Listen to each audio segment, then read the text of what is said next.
Salut toi, est-ce que tu t'es déjà retrouvé dans une situation où tu étais bloqué par tes peurs? Tu ne te sentais pas capable de passer à l'action, de faire quelque chose. Et pourtant, au fond de toi, tu as vraiment envie de le faire. Il y a quelque chose qui t'en empêche. Alors, j'ai envie de te partager 3 petits tips qui vont peut-être t'aider à dépasser cette peur et à franchir le cap. Allez, c'est parti. Alors, premier tip, quand tu es sujet à une peur qui te bloque, qui te tétanise, ce que tu peux faire, c'est déjà accueillir cette peur et essayer de comprendre ce qu'elle te dit en fait. Il peut y avoir des peurs qui vont vraiment te renseigner sur quelque chose de précieux. C'est-à-dire que ces peurs, elles vont te dire, voilà l'intégrité que je veux préserver.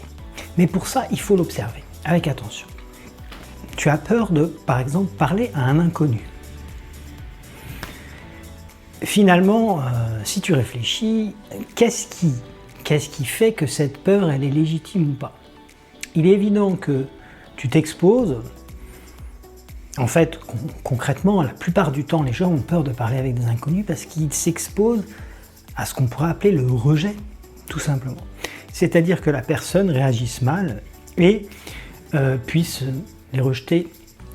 Alors c'est sûr que je pense que c'est une peur assez ancestrale, c'est pour ça que je prends cet exemple, parce que dans les faits, si maintenant tu t'adresses dans la rue à quelqu'un, il y a peu de chances qu'il t'agresse. Néanmoins, ça ne devait pas être le cas à l'époque primitive, lorsque tu rencontrais un inconnu et que tu établissais le contact, potentiellement, il était tout à fait possible dans ces sociétés primitives qu'il y ait de l'agressivité, voire même une grosse animosité.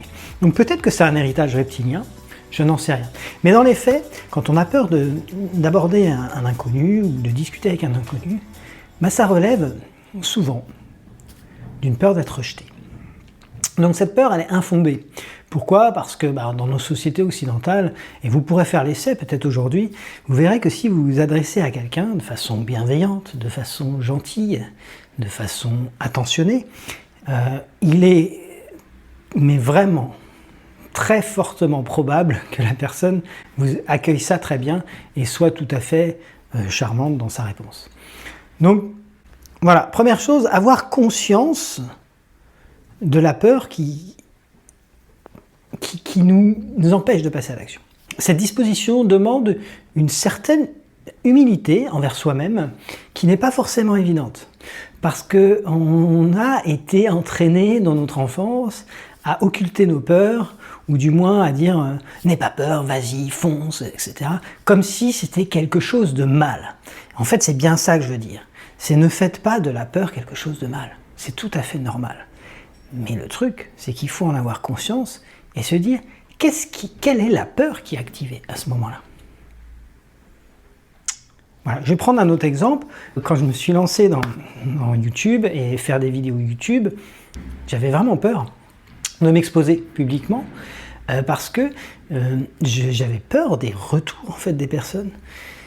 Et au final, assez bizarrement, j'avais presque plus peur des retours de mes amis, de mes connaissances, voire de ma famille, que des inconnus, entre guillemets. Et pour le dire, en fait, j'ai lancé ma chaîne YouTube sans en parler à quiconque de ma famille, c'est dire. Voilà. Et pour autant, j'ai eu des retours tout à fait charmants, positifs, voire aussi très constructifs, et c'est ça qui est bien. Donc cette peur, je l'avais identifiée, et l'ayant repérée, je me suis dit, et alors ? Qu'est-ce qui va se passer si j'y vais? Est-ce que je vais mourir? Voilà. Parce qu'on est là, dans cette caractérisation, c'est de se dire, est-ce que cette peur, elle est invalidante? Est-ce qu'elle va toucher à notre intégrité? Donc voilà, pour résumer, la première chose à faire, c'est d'identifier la peur, de bien la déceler et de voir si cette peur, elle touche votre intégrité. Si ce n'est pas le cas, ça peut être intéressant d'aller plus loin. Deuxième type important pour vous aider à dépasser vos peurs, une fois que vous avez identifié votre peur, c'est important de regarder en contrebalancement, donc vous avez la peur d'un côté, de l'autre côté le désir. Qu'est-ce qui vous pousse? Qu'est-ce qui vous anime vers la direction que vous envisagez? On pourrait presque dire que si vous regardez le désir, il est forcément puissant. Pourquoi? Parce que c'est tellement bien fait que si on a une peur, Ça veut dire qu'on a un désir. Parce qu'en fait, c'est comme si en nous, le programme savait déjà qu'on va y aller. Et c'est ça qui génère la peur. Donc, ce désir,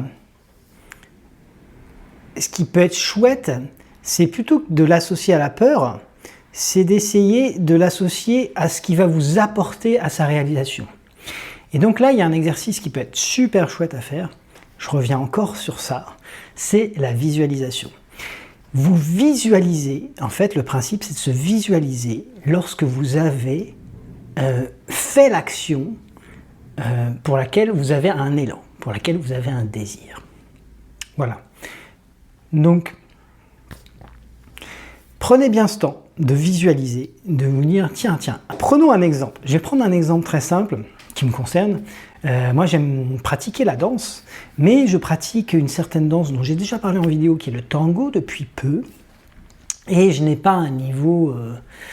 j'ai pas un niveau exceptionnel. Donc forcément, lorsque je pratique, lorsque je danse avec des femmes, je suis pas forcément au niveau d'un grand danseur qui pourrait vraiment leur apporter beaucoup plus de satisfaction.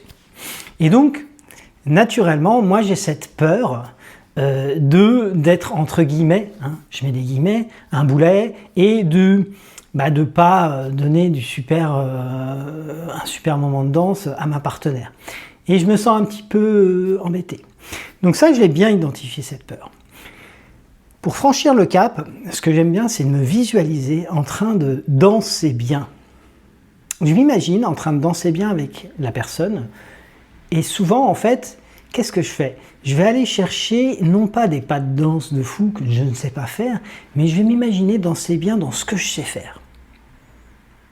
Et je me rends compte que ça peut être tout à fait plaisant. Et donc, quand j'ai été confronté à cette peur, je me suis dit, mais vas-y, en fait. Et du coup, quand j'invite la danseuse, je lui dis, écoute, je suis débutant, et ça te va si on fait que marcher et quelques pas de base. Et en fait, en faisant ça, je prends soin de mes peurs et je prends soin de mon désir. Et comme je me suis bien projeté, en général, ça se passe plutôt bien. Vraiment, le truc qui est chouette, quand vous avez un désir puissant, mais qui est refroidi par une certaine peur, d'aller vous visualiser en ayant accompli. Ça va vous booster, ça va vous donner les moyens de passer outre vos peurs et de foncer, quoi. Donc c'est pas un coup de fouet, comme on nous a beaucoup appris, mais c'est plutôt une belle inspiration. Faites une belle inspiration, inspirez-vous en vous visualisant. Alors aussi, visualisez-vous dans les meilleures conditions, en étant au top de vos capacités, tout simplement, mais pas aller chercher non plus à vous visualiser en étant autre que vous êtes vous-même ou que vos propres capacités. Voilà pour le deuxième type.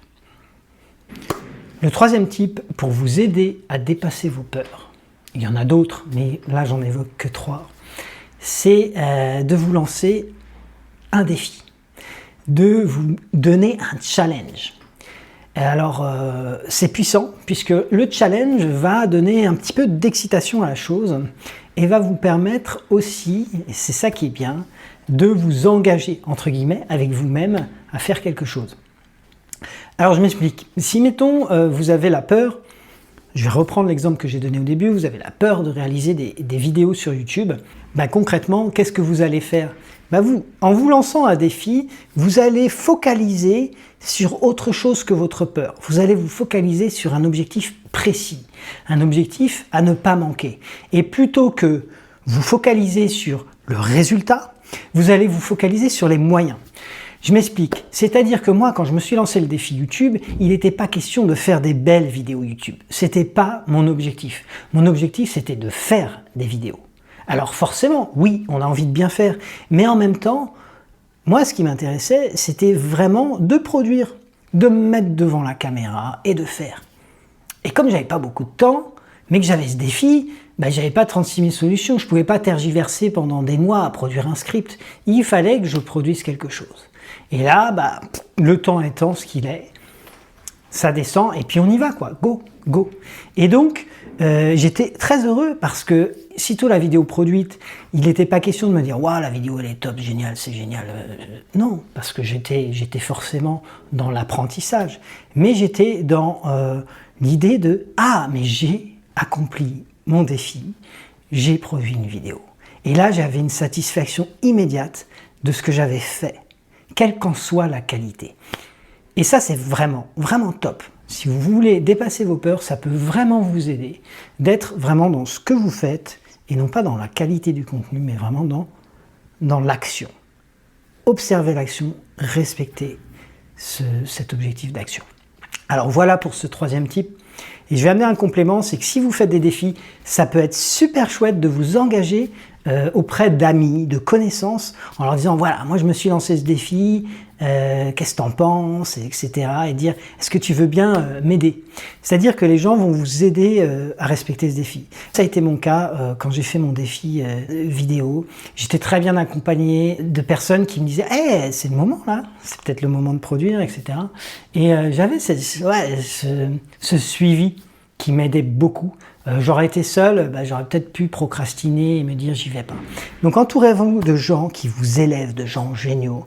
Moi j'ai la chance d'en connaître et qui vont vous aider à faire vos défis, quoi, à vous encourager et puis aussi à vous stimuler.